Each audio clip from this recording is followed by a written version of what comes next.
This is day 23 in my 30 Days of Character Building series so that you can be a better writer. Morally gray characters, which we all know and love, are usually either hurt or confused. I'm not talking about somebody who is objectively evil and is supposed to represent an extreme, unredeemable evil. I'm talking about a morally gray character.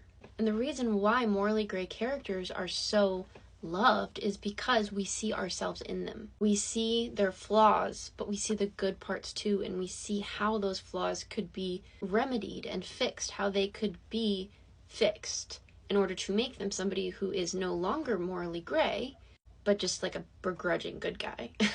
I wanted to add this into my series because in my experience, in what I've seen, a lot of people equate being morally gray to simply being dark and edgy.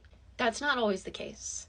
And while morally gray characters can be dark and edgy, being morally gray doesn't have a whole lot to do with personality or self-expression and style. It has to do with morals and value, and those things are not always obviously connected to what we present ourselves as. In a very rudimentary way of explaining this, the morally dark love interest is usually described as having dark hair as opposed to being blonde. Now, does that mean they can't be blonde? Absolutely not. There are plenty of morally gray characters out there, morally gray love interests, but when you think morally gray love interest, you usually think of that tall, dark, handsome, maybe a shadow daddy, something like that. But the crux of what makes somebody morally gray, again, is their values. It's their morals.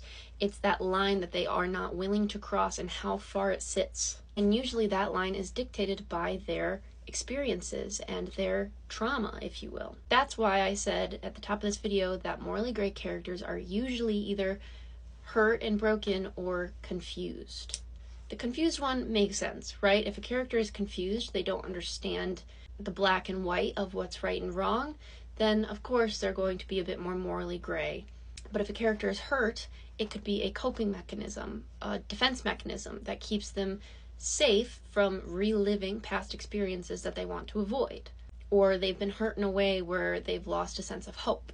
They're now more cynical because of what they've experienced in the past. Somebody who sits on that cusp of being a good guy, being a bad guy, maybe they're an antagonist, maybe not, but usually they're fighting that pull of good and bad. I say all this because a morally gray character should experience growth too.